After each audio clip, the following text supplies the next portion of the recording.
Welcome, everyone, to Leadership and Diversity in Medicine. Our guest today is Dr. Terri Malcom. Let me tell you a bit about Dr. Malcom. She is zealous in her belief in a culturally competent and exceptional experience in clinical care. The humane experience is achievable through meaningful and authentic relationships with others.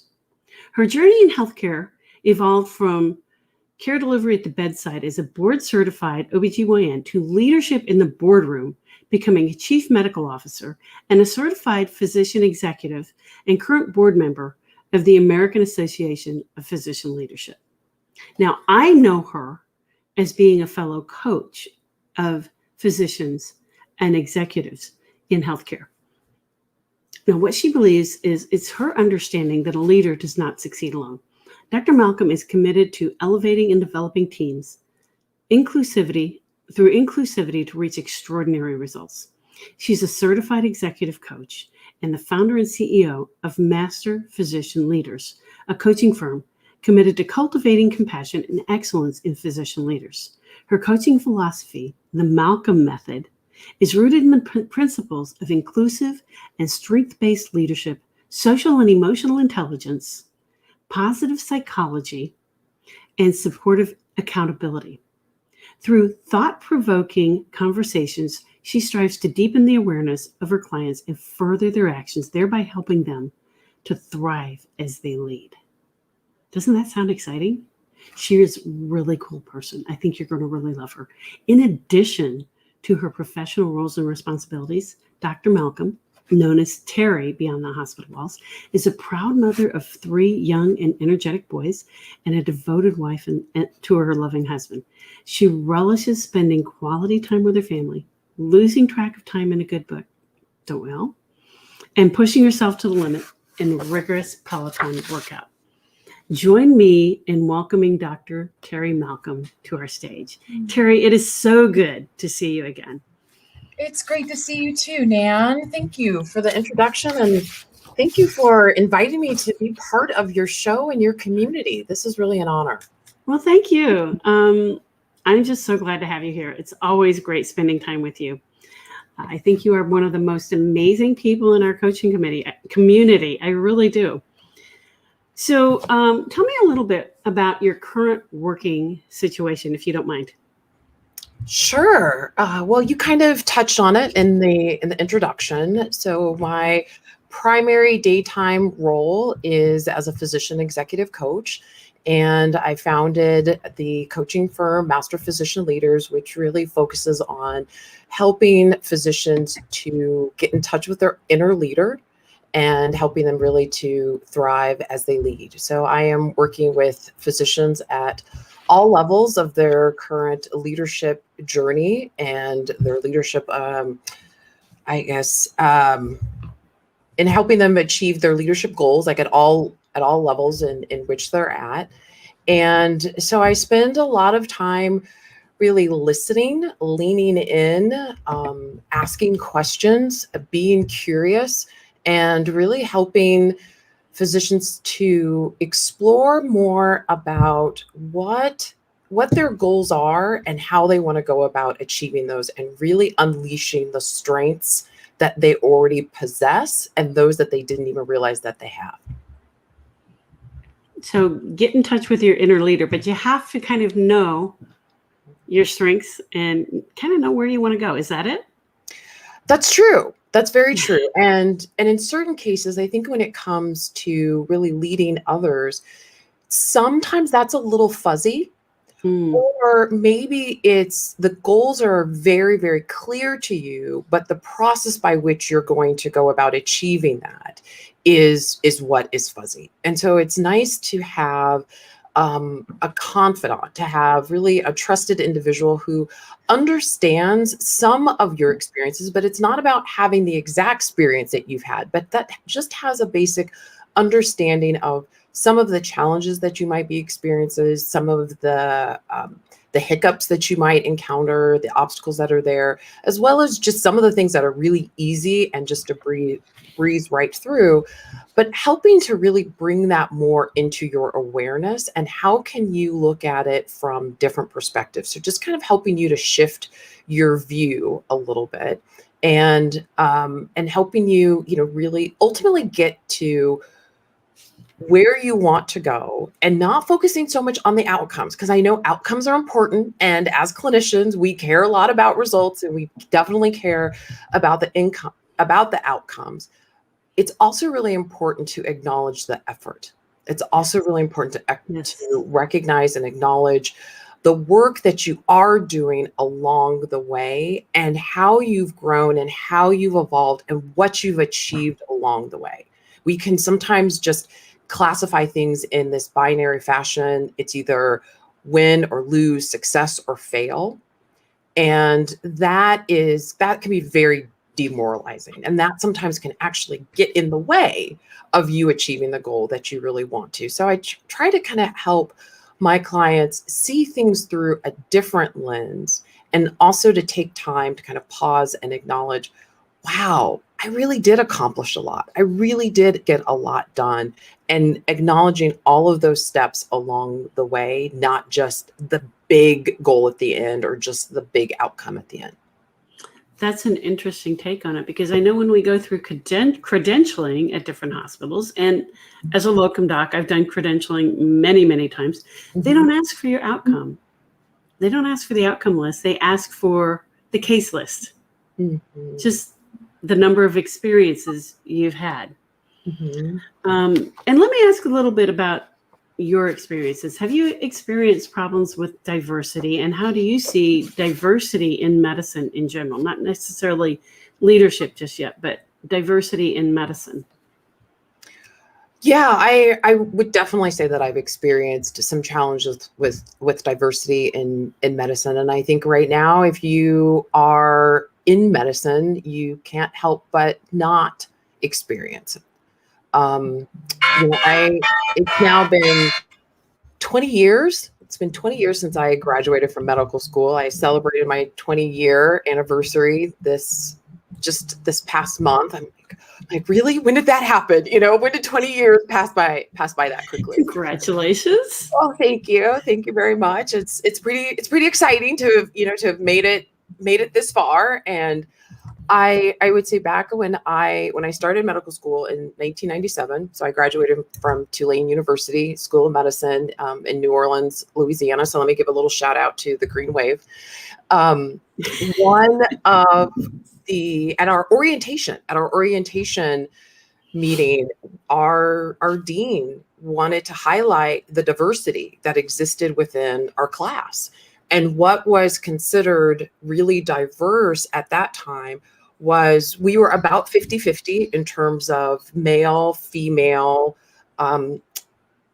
new students, first year entering students. So that was most certainly a move from previous years. So I think that's wonderful. And we're seeing much more of a trend of women entering the field of medicine. So I love that she power that's coming forth. The other point of diversity that the dean brought up was that there was representation from all 48 contiguous states. Wow. And that was the first time that had ever happened. So there was representation from, Washington State and Arizona and California and Louisiana, of course, because the school's there, but, Texas, across the entire US. So diversity is one of those things that's very easy to measure. There's very tangible metrics around that. And so you can say we have this many women, you can say we have people from this demographic, you can say we have, people who are in this age group. I mean, there's so many different ways to classify diversity. You could say we have veterans or any number of different groups. And I think while we have made some progress, there's still a lot more work to be done. And I think that as a person of color, as a Black female physician, there is still definite underrepresentation of people of color within medicine. We, by no means, just as a Black physician, do we represent the number of Blacks or African Americans within our country. Our population is 13%. Within the field of medicine, it's about 5%. So we know that there are gaps and we know that there are disparities. And I'm just talking about one group, but I know if we look at Asian Americans, I know if we look at Latinos, I know if we look at Native Americans, there continue to be disparities when we just look at diversity alone.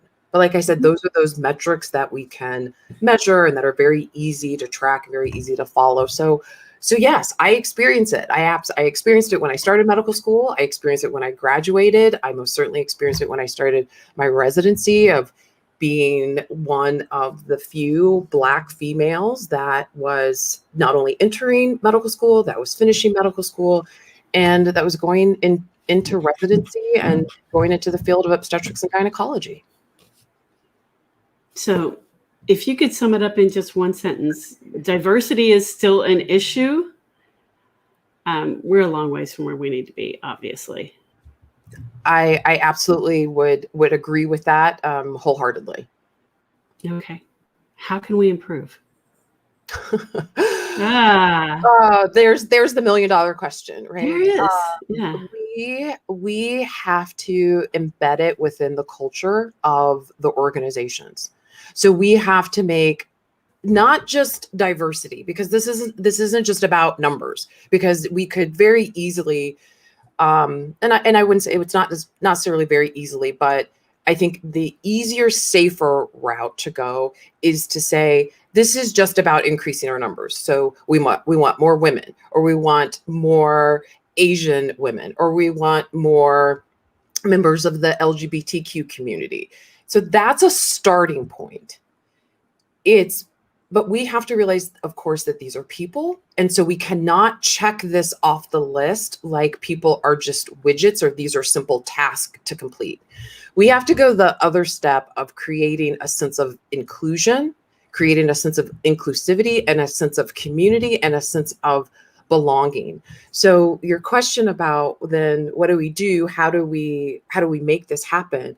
We have to embed it into the culture, and it has to become a key initiative of everyone within the organization. And particularly when you look at an organizational level, and medicine is still very hierarchical. We still have a top-down approach within most organizations, with a CEO in the highest position, and a senior board or a senior executive board or committee that reports under that. But it has to, diversity, equity, and inclusion has to be part of one of those key initiatives, that the CEO is saying this is of utmost importance, and we are going to prioritize this. We are going to measure this. We are going to tie our performance to it. We are going to tie bonuses to it. It's going to become part of our infrastructure. It's going to be part of our daily conversations. And then that's how we really make long-term sustainable change. So, if you even think about advancing quality, right? We are advancing quality within healthcare because of its level of importance. I don't think you can even go into a conversation today between healthcare providers where the topic of quality doesn't come up. The topic of how are we going to improve the care for this patient, and that focus is around quality. We have to do the same around diversity, equity, and inclusion. Right. I think you hit the nail on the head when you said we have to embed this into the culture. Absolutely. Culture change beats strategy every time. Every time. Right? Yeah, that's the saying, like, culture eats strategy for breakfast, lunch, and dinner. Absolutely. Yeah. Absolutely. It does. But trying to convince people to change their culture, that's a whole nother conversation. You're right. And I think that the typical way that it's been able to make a difference is when there's the financial impact. I mean, right now, But there always is. there always is, right? Is, and it's When, always positive. when you can quantify this from a financial standpoint, then you tend to get more attentiveness. But I would also say it's time to move beyond that. I mean, I really do think that the business case, that financial case, the financial benefits of diversity and inclusion within corporate America, that most certainly has been made. It's, again, if we're just doing a check the list, that will become a fad. It'll become a trend. It'll become, well, this was the cool hip thing to do, and we want to stay competitive with our competitors, and so we don't want to lose ground. So we got to make sure that we do this. We have to make sure that we have a department that's dedicated to diversity. We have to make sure that we have a person who's in this role. But if there's really no teeth behind it. Well, I would think the teeth behind it would be saving lives, particularly from the standpoint of an OBGYN. I couldn't agree more. I mean, I think that, again, that's like, why are we doing this? Yeah. So it's easy to go into the what, and I'll admit, I too have a natural inherent action bias. If there's a problem, I'm like, let's jump in. I mean, I want to get to it. It's most certainly what was a big part of my draw even to the field of obstetrics and gynecology. If there's an episode of fetal bradycardia, I don't have time to call together a committee and get together and let's discuss it and let's review the strip and, do you think we should allow this labor to progress a little bit longer? Or what if we call in, more assistance, or should we go up on the pit? Maybe we should stop the Pitocin. I mean, there wasn't.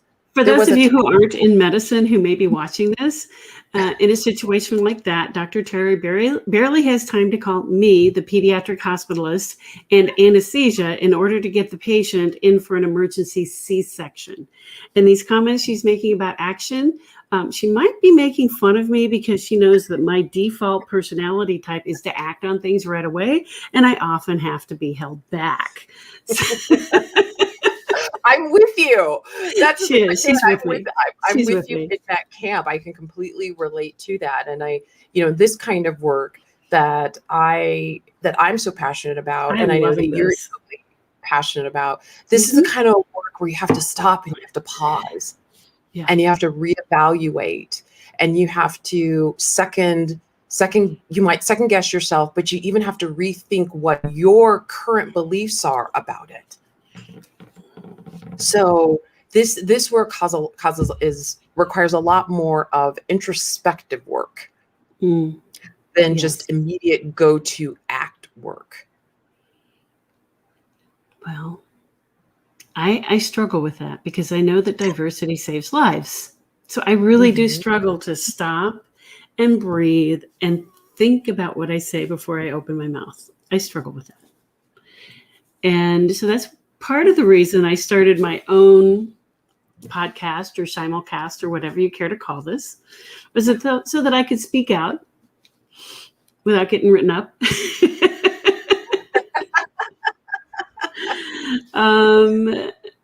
There's nobody from my administration breathing down my neck while I do this. And those are some of the advantages of this, but also because I see the urgency and the need to change this.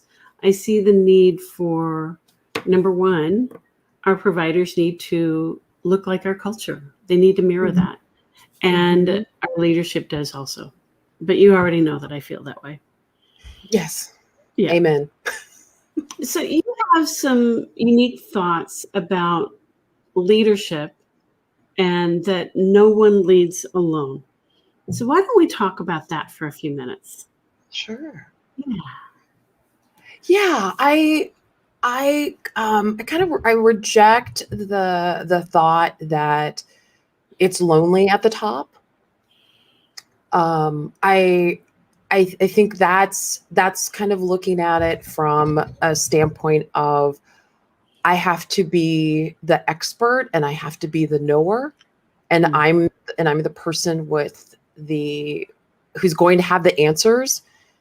And I understand there is some truth to that, because ultimately the person who may have that highest position or who may have the most authority will possess a responsibility of determining what direction are we going to go, or when there's dissension, it's going to be, we're either going to choose A or choose B. But I think that thought that you have to have all of the answers, I think that belief that you always have to be the one that can determine what the ultimate route or direction is going to be, it puts a great deal of pressure on that person, for one, which is where I think some of the loneliness comes from. And I think it also tells the leader, you can't inquire. You can't say, you know what, I don't know. I'm not sure about that. What do you think? It doesn't really give you the liberty to say, this is tough for me too. I'm not sure about this. So why don't we all put our knowledge together and try to figure it out together? And I think that's what I've seen a lot more in systems that have a very traditional top-down command and control kind of approach, is that person in that most executive leadership position is the one that's going to determine it for everybody else. And I think it not only limits the collective group, it also limits the leader, because it really doesn't give the leader the opportunity to share and to bring people in and say, I really need your help. I really want your help. I encourage and I invite your help. And that can be, I invite you to challenge me.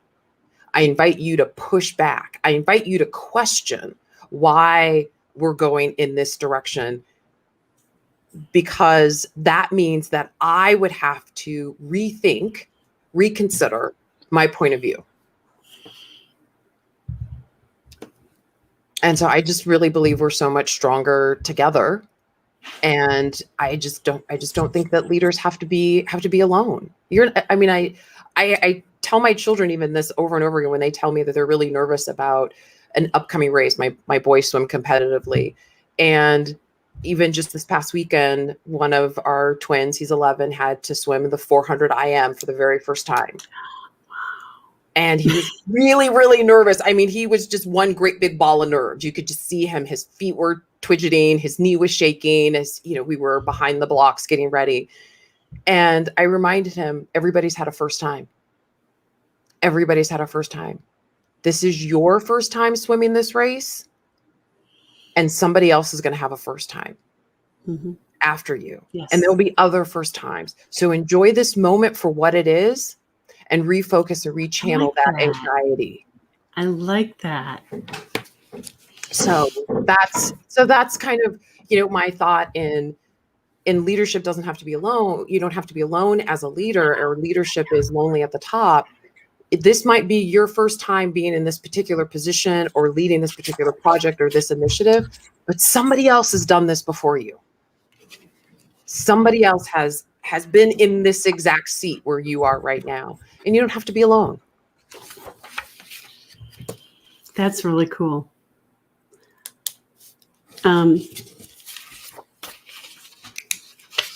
What are your 3 favorite qualities in a leader?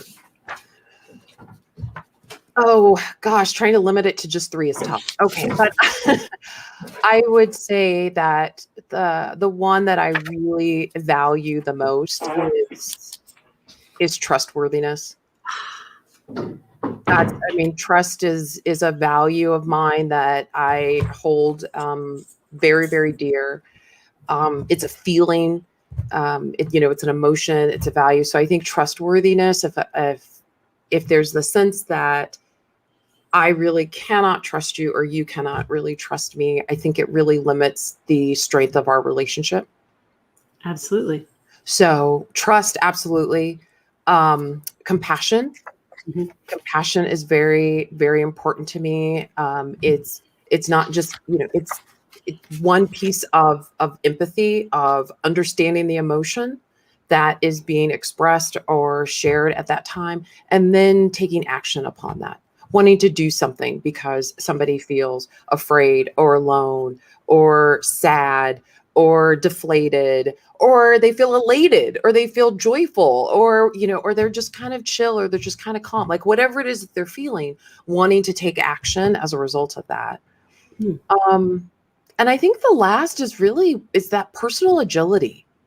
And all of these are things that I'm constantly working on myself. So these are things that I aspire, right? These are things I aspire to be as well. But that personal agility is really being able to kind of handle change in such a very kind of just pragmatic, but at the same time enthusiastic manner. Like sometimes my natural instinct is to stay in my comfort zone and stay with what's working. And I know that that's when I'm playing small, and I know that that's when I'm not really pushing myself, but I just love to see it when people can just adapt so quickly to the change and just fully embrace that. Well, one thing I tell people in a new environment, and a new environment can be mean different things to different people, is you can't figure out if you're inside of your box or not until you know what your box is. You can't play inside or outside the box until you know what that box is. And so a new environment can be a new job. It can be a new city. It can be a promotion. Figure out what your box is before you decide whether you're playing inside or outside the box. I love that. That's a great point. Exactly. So that might be a tool that you can use. I will. Okay. And I know you feel that any physician can be a leader, and that's what you do with your life. And I really admire that. What other places in the healthcare environment have you found leaders other than physicians? Oh gosh, I really think, such a great question. I think leaders can really exist all throughout the healthcare organization. I don't think that leadership is about having a position or having a title. So I think we can be leaders as physicians, of course. I think we can be leaders as nurses. I think as advanced practice providers. I think we can be leaders as non-clinicians. I think that there are leaders all throughout the healthcare organization. I think what's so important around leadership is its emphasis is on people. Yes. That's what I really prioritize, is people over performance. Is yes, you've got to have results. Yes, you've got to perform well. But at the end of the day, I think it's really about people and what's the impact that you've had on people. And so if you really embrace that mindset, that my job here is to make things better for people. And I think especially within healthcare, where I define being a physician leader is being responsible for delivering exceptional care and improving processes and systems that help people be healthy so that they can achieve their best. So for me, at its core, it's about how am I helping people be healthy so that they can achieve their best. Awesome. So I think that if that's why you've gone into healthcare, is because your focus is on helping people, it's being other focused. Yeah. You're a leader. Yeah. And that requires things like empathy, emotional intelligence, communication skills, ability to build relationships, not necessarily your knowledge base. Yeah. No, a lot of times, the knowledge base that's the cost of entry. That's good point. Sometimes what's going to get your foot in the door. I mean, if you just think about entering into medical school, there were certain grades we had to have, certain scores we had to have. So there was a certain amount of competency that was necessary to enter into. But that's not what really helps you thrive. That's not where you shine. That's not where you shine. That is not at all, right? And I'm sure you know quite a few. I know some too, of some physicians who are really brilliant people. Yeah. Absolutely brilliant. but they Emotional struggle. intelligence, not so Not so strong in that. much. And they really, really struggle there. They really, really struggle in developing those connections and building those relationships. And the hard part is they don't even see why they're struggling. Right. Yeah. That's why they need people like you. Well, I do my best to be there with them and be a partner in them throughout it all. Yeah. Yeah. Well, thank you for all of this. I really appreciate you giving me your time today Absolutely. and joining us here in our studio. And just thank you so much. I think this is going to be really helpful to an awful lot of people. Oh gosh, well, I hope so. This has been so much fun. You know, Nan, I'm a big fan of yours, so I Well, thank always you. love the chance to kind of sit and chat with you. And if I could, would it be okay if I offered something to all of your listeners and your viewers? Absolutely. So, Absolutely. I created a workbook. It's a journal, a workbook around the 6 absolutes of successful leadership. So these are kind of just some of my thoughts around how you can thrive as you lead. It's completely free. And if you go to my website, which is mastermdleaders.com, that's mastermdleaders.com, then you just click on the 6 absolutes of successful leadership. You'll download a free workbook journal. It's 30 days of really developing your inner leader. So I encourage anybody to try it. If you're kind of interested about physician leadership, what is this? What does this mean? What role can I play? This might be a good start for you. Ladies and gentlemen, Dr. Terri Malcom, thank you for joining us today. And Leadership and Development in Medicine will be back here every Wednesday at 1 o'clock Central Time, 2 o'clock Eastern, noon Mountain Time, and 11 Pacific on Wednesdays. Thank you very much.